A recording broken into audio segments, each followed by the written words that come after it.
Friends, চলে আসলাম রান্না বান্না করতে। তো আজকে কি রান্না করছি দেখায়। এই দেখো, সজনের ছোট ছোট ডাঁটা এনেছে, বেগুন, আলু, আর এখানে সজনে ফুলও আছে। এগুলো দিয়ে আজকে চচ্চড়ি করবো। এখানে পাঁচফোড়ন আর শুকনো লঙ্কা দিয়ে দিলাম। এরপরে পেঁয়াজগুলো দিয়ে দেবো। পেঁয়াজ দিয়ে রান্না করলে বেশি ভালো লাগে। পেঁয়াজটা একটু হালকা ভেজে নেব, তারপরে সবজিগুলো দিয়ে দেবো। এখানে আলু কেটে নিয়েছি ছোটো ছোটো করে, আর বেগুন দিয়েছি একটু, আর এই যে সজনের ফুলগুলো ধুয়ে নিয়েছি ভালো করে পরিষ্কার করে। এইগুলো দিয়েই রান্নাটা করব। তো দেখতে থাকো।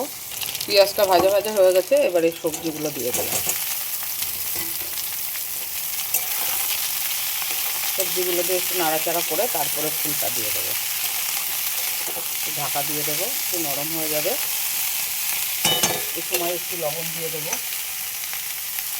স্বাদ মতো লবণ দিয়ে দিলাম। হলুদ দিয়ে দিলাম, দিয়ে এবার একটু ঢাকা দিয়ে দেবো। ঢাকা চাপা দিলে নরম হয়ে যাবে। এটা স্বাস্থ্যের পক্ষে খুবই উপকার। সজনের ফুল খাওয়া সবাই জানো।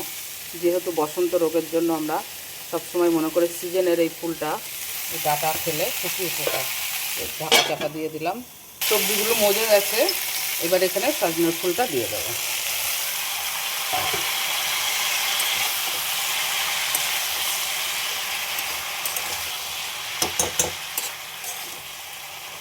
এটা গরম ভাতে খেতে খুব ভালো লাগে, একদম মাখা মাখা। এটা হলো সজনে ফুলের চচ্চড়ি।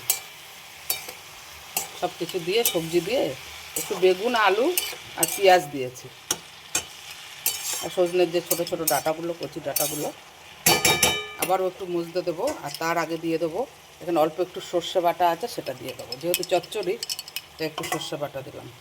এবার ঢাকা চাপা খুলে একটু টমেটো আর কাঁচা লঙ্কা কুচি দিয়ে দেবো। আর যারা মিষ্টি পছন্দ করে তারা একটু দেবে চিনি। চিনি দিলে টেস্ট বাড়ে তরকারিতে। আমি তোমাদের দেখাইনি, অল্প একটু চিনি দিয়ে দিয়েছি। চিনিটা দিলে একটু স্বাদ হয় তরকারিতে, এই জন্য আমরা একটু চিনি দিই। আবার ঢাকা চাপা দিয়ে দেবো। এবারে দেখো, বেশ চচ্চড়িটা মাখা মাখা হয়ে গেছে। এবারে নামিয়ে নেব। কত সুন্দর হয়েছে দেখো তো, খেতে খুব ভালো। খুব টেস্টি। এবার একটু ধনেপাতাটা যে যার ইচ্ছা, রুচির উপর নির্ভর করবে, যার ভালো লাগবে দেবে। আমি একটু দিলাম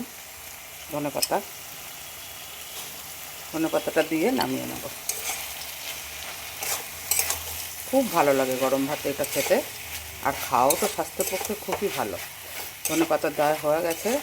কার কার ভালো লাগছে আমার রান্নাবান্নার ভিডিও একটু কমেন্ট করে জানাবে। তোমাদের কমেন্টে আমার উৎসাহ বাড়বে। আমি তো সেইভাবে ভালো করে ভিডিও বানাতে পারি না, তো যেমনই হচ্ছে একটু কমেন্ট করে জানিও। তোমরা কমেন্ট করলে ভালো লাগবে।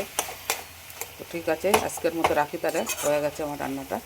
কেমন হয়েছে একটু কমেন্ট করে জানিও।